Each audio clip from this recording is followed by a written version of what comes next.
Hello, and welcome back to Today We Remember. Bruce Bastian was a tech entrepreneur and philanthropist who co-founded the WordPerfect software company. Raised in the Church of Jesus Christ of Latter-day Saints, he spent time in Italy as a missionary. Despite his success in the tech industry, he maintained a connection to his faith. Bastian earned a BA in music and a master's in computer science from Brigham Young University. During his graduate studies, he collaborated with his professor, Alan Ashton, to develop word processing software initially for the city of Orem, Utah. This project evolved into WordPerfect, which became a major success. By the early 1990s, WordPerfect was one of the world's most successful software companies, employing 7,000 people and positioning Bastian and Ashton as wealthy entrepreneurs. At its peak, WordPerfect was the fourth largest software firm globally. Bastian served as chairman until 1994, when Novell acquired the company. Bastian invested much of his wealth into philanthropy, particularly supporting the LGBT community in Utah. He founded the B.W. Bastian Foundation in 1997, which contributed to the Human Rights Campaign, Utah Pride Center, Equality Utah, and other charities. He served over 2 decades on the board of the Human Rights Campaign. Additionally, Bastian was a significant patron of the arts, supporting organizations like the Utah Symphony, Utah Opera, and Ballet West. Kresta was a notable Catholic radio show host and co-founder of Ave Maria Communications. Born in New England and raised Catholic, Kresta's early years were influenced by the rock and roll culture of the 1960s. He left home, experimented with drugs, and during his time at Michigan State University, converted to evangelical Protestantism. Embracing his new faith, Kresta opened a Christian bookstore and led a non-denominational church. His entry into radio came through hosting shows on faith and religion, gaining a significant following. In 1992, an interview with a Catholic priest led Kresta to rediscover and return to Catholicism. 5 years later, he co-founded Ave Maria Communications with Tom Monahan, the founder of Domino's Pizza. The organization became a major affiliate of EWTN Catholic Radio, broadcasting Kresta's popular show, Kresta in the Afternoon. Kresta also authored 4 books, including Why Do Catholics Genuflect and Answers to Other Puzzling Questions About the Catholic Church, and Dangers to the Faith, Recognizing Catholicism's 21st Century Opponents. Kresta faced significant personal challenges, including the loss of his leg to necrotizing fasciitis in 2003. In 2024, 6 weeks before his death, he was diagnosed with liver cancer.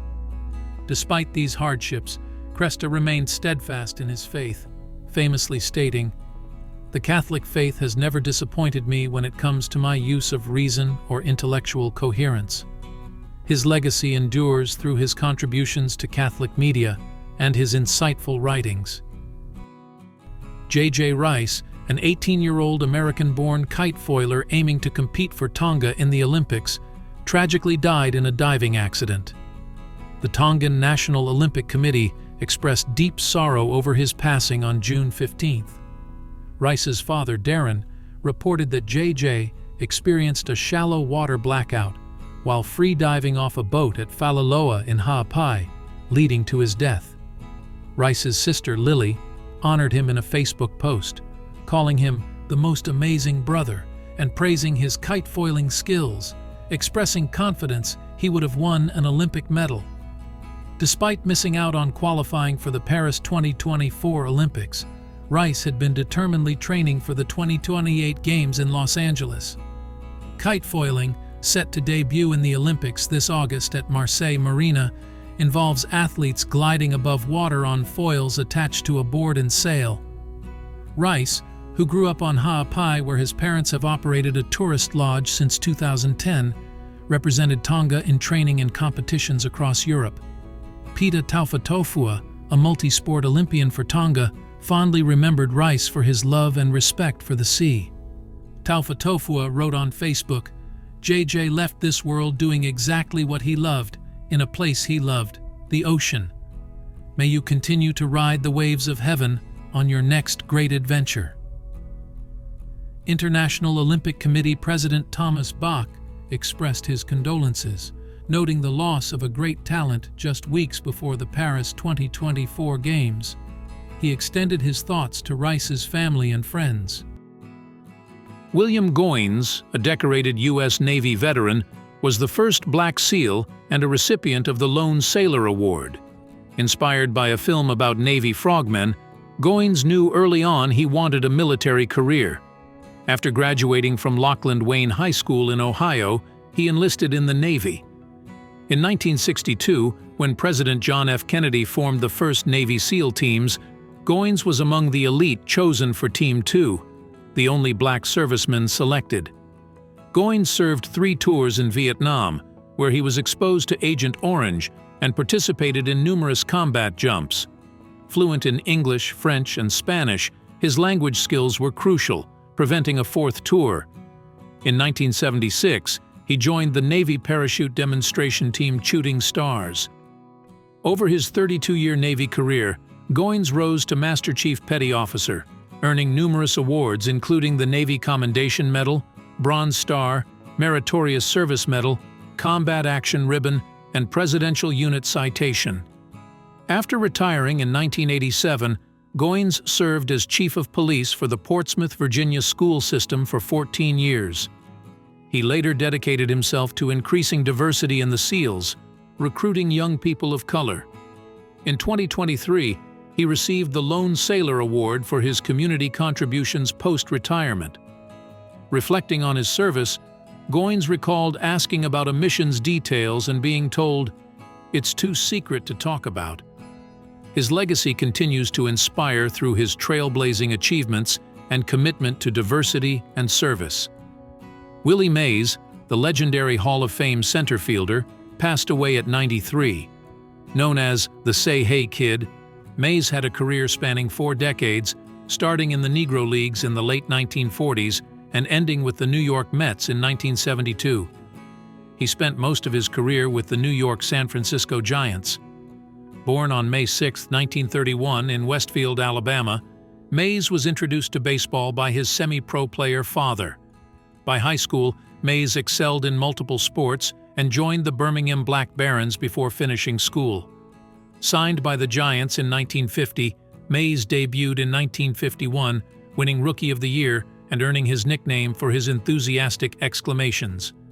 After serving in the Korean War, Mays returned in 1954 to hit .345 with 41 home runs, earning MVP honors. Over his career, he was a 2-time MVP, 24-time All-Star, and won 12 Gold Gloves. He was renowned for his speed, throwing, fielding, hitting for average, and power, with a .301 batting average, 660 home runs, and 338 stolen bases. Mays' iconic moment came with the catch during the 1954 World Series.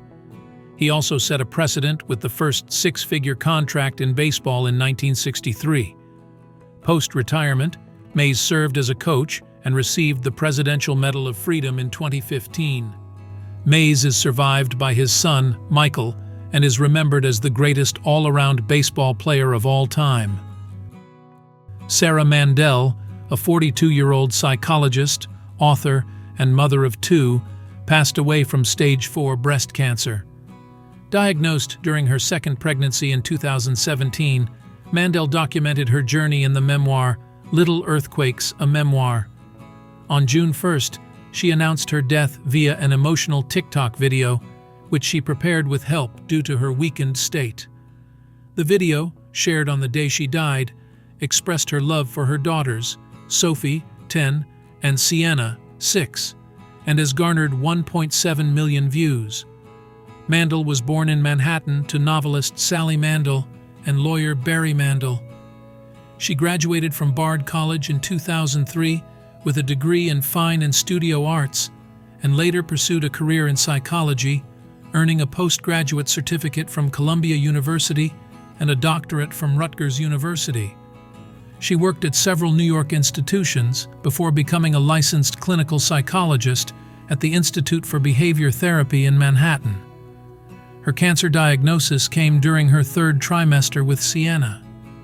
Initially misdiagnosed as a clogged milk duct, a biopsy revealed it was stage 4 breast cancer that had spread to her liver and bones. After 3 months of treatment, a PET scan showed no cancer, an outcome that left her feeling dissociated and guilty. Eleanor Fuchs, a trailblazing theater scholar, critic, and playwright, passed away on May 28, 2024, at 91. She authored 5 influential books, including The Death of Character, Reflections on Theater After Modernism, winner of the George Jean Nathan Award, and Landscape Theater, co-edited with Una Chaudhuri. Her memoir, Making an Exit, explored dementia and aging. Fuchs wrote numerous scholarly articles and theater criticism for The Village Voice, American Theater, and the Theater Times. Her play, Year One of the Empire, co-written with Joyce Antler, won the Dramalogue Best Play Award. Recognized for her work on dramatic structure and postmodern theater, she received several accolades, including the Choice Outstanding Academic Book Award and the Betty Jean Jones Teaching Award.